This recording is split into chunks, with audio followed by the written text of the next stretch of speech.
That was indeed offsides. So it ends up going nowhere for Middle Tennessee. This one kicked deep. Deflected off the head of Hannah Murphy. Middle Tennessee going to try to chase it down. Raiders still have it. Murphy trying to make a play on it. And again, this is part of that keep away game that we've talked about. The Raiders aren't being too aggressive, at least not yet, but that might change. Coming opposite side, can Fraser locate the ball? She can. Now I'm going to call offsides on her. And yes, indeed, they're going to halt the play, another offsides call, and UTEP will quickly take it back.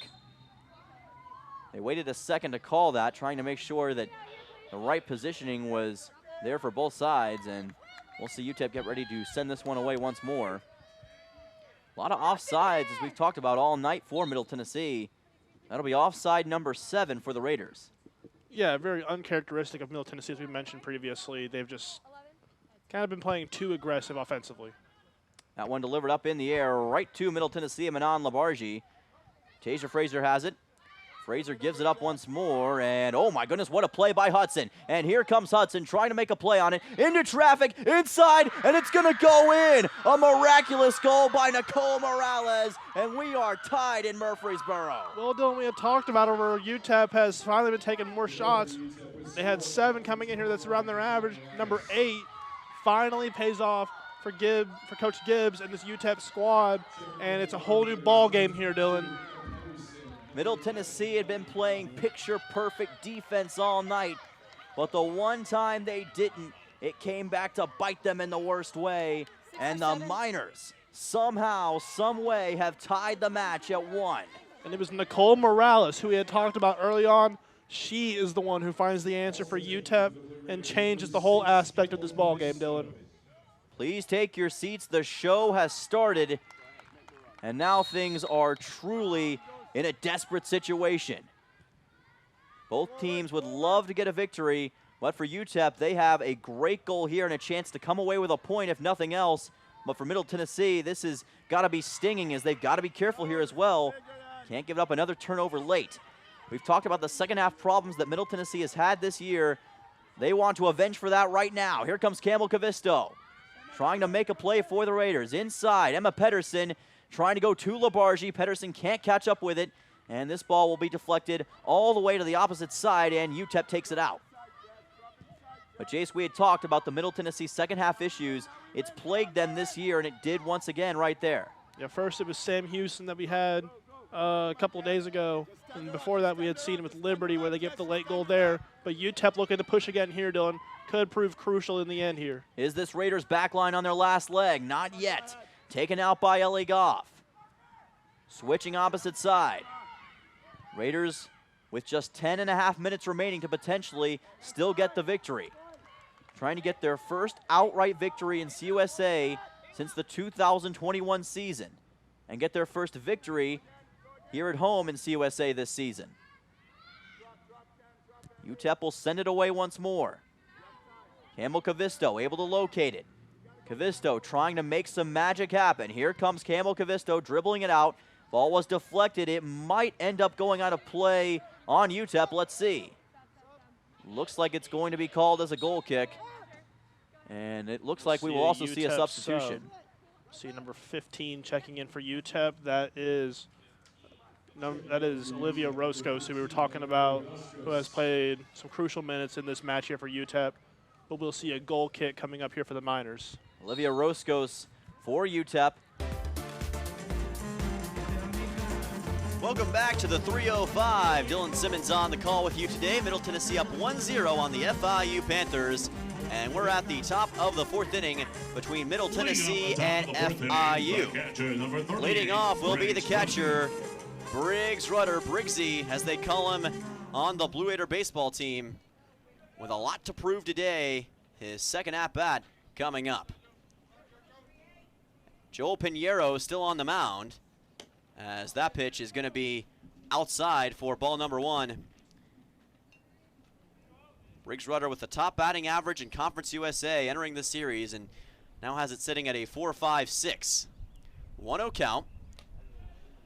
Rudder was somewhat quiet yesterday after a big Friday night. Had 5 RBI and 2 home runs, both of them 2-run homers, but was somewhat silenced yesterday by the FIU pitchers. And there's a high strike for a 2-1 count.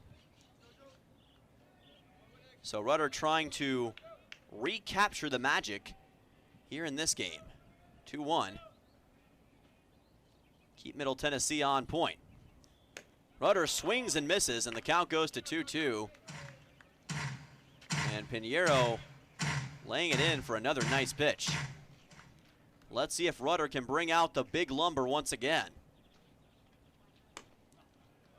And a good job to let that one go by. Some batters would have swung at that, but Briggs Rudder watched that outside pitch go by, and it was the right decision. Count is now full, 3-2. Full count for Briggs Rudder. Payoff pitch from Pinheiro. And Rudder gets struck out. So Pinheiro gets his 3rd K of the game, and Briggs Rudder was already making his way to first base. He felt like that was the wrong call. And the expression on his face told the story, folks. The starting pitcher, number 3, Trace Phillips. So the home plate umpire making the call, and now the Shohei Ohtani today of MTSU, Trace Phillips, is at the plate as that pitch goes by for an 0-1 count. Phillips with some two-way action. Was struck out in his first at-bat of the day by Pinheiro. Here's the pitch. Phillips, high swing, and the count is now 0-2. Phillips had a .300 average entering this series. Was a 5-year starter at Grace Christian Academy out of Spring Hill, Tennessee. Now a freshman at MTSU. What a whirlwind it's been for him. And he fouls this one into the net, and it bounces off the press box and rolls down the net back into the field of play. It's interesting how the net is set up. It kind of weaves its way almost like a roof over the fans. And that's why the baseballs can sometimes go back there. 0-2 count. Phillips blisters one into right field, back towards that wall, and it's going to bounce off of the wall. Phillips on his way to second, and he's safe with a double. So Trace Phillips with a 1-out double on an 0-2 count deep into right field. Number 16, Almost got his Jackson 6th home Galloway. run of the season, but he'll take it. And Middle Tennessee is in business once again. Phillips with a big swing, and now we'll see if Jackson Galloway can send him home. Galloway up to the plate for Middle Tennessee. He was also struck out by Pinheiro in his lone at-bat of the day so far. Having a conversation with Kevin Nichols right now. He's trying to make sure that he's in the right frame of mind here. Knows what to expect with Pinheiro. Now Galloway at the plate. And there is strike one for an 0-1 count.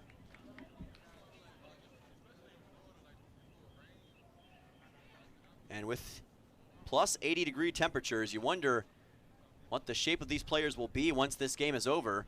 In the Florida sun, this one, a red-hot pitch, sent into a red-hot swing, and it's caught by the left fielder for FIU in Candelas for out 2. So it was a heck of a fastball, and it was delivered high and away, but Candelas takes care of it, and Galloway is sent back on that high fly ball. So Second the next man baseman, up number will be the 36, second baseman, Cale Vincent. Cale Vincent. 2 outs now, and a runner on second in Trace Phillips.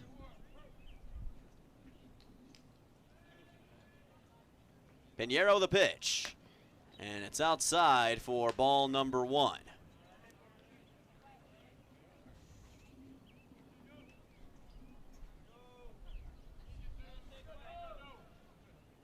One 0 count and 2 outs. And just remember last time what happened for Cale Vincent, the solo home run shot as that baseball bounces out of the net and into the crowd. Go get that souvenir. Got a guy in a black shirt who's going to go get it. And he got it. Congratulations to him. 1-1 count.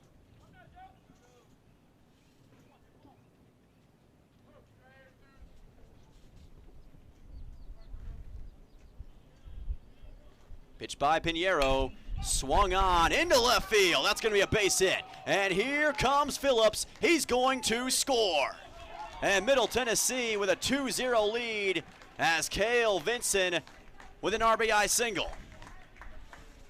Vincent getting the single, bringing home Trace Phillips, and Middle Tennessee has extended the lead to 2-0. And here's the head coach of Middle Tennessee, Nick McDevitt, with Dylan Simmons. Coach, I don't think Steven Spielberg could have wrote a better script than that. This Western Kentucky team, they beat you guys 88-65 the last time out. What was different tonight? Yeah, in rivalry games, anything can happen. They got the best of us up there, particularly in that second half. We were tied at halftime up there, 38-all, and they whipped us in the second half. Tonight, it was very similar at halftime, 36-34. I just thought we stayed tough the whole second half. Coach, this WKU offense is the best scoring offense in CUSA. How did you guys shut them down for large portions of this game? Yeah, I don't know that we did. It felt like it at times, then you look up and they got 72. They're just so balanced. McHenry's good. They got big wings that can shoot it. Their post players are big and physical. They just put so much pressure on you at every position. But again, I was just really proud of our guys and how tough they stayed. Well, there's not much better than 100 miles of hate. How sweet is this victory? It was a good day. Our women's team went up to their place and won a regular season championship today, and we were able to kind of tie the season series ourselves. Coach, congratulations. Go celebrate with your team. Thank you. Appreciate it.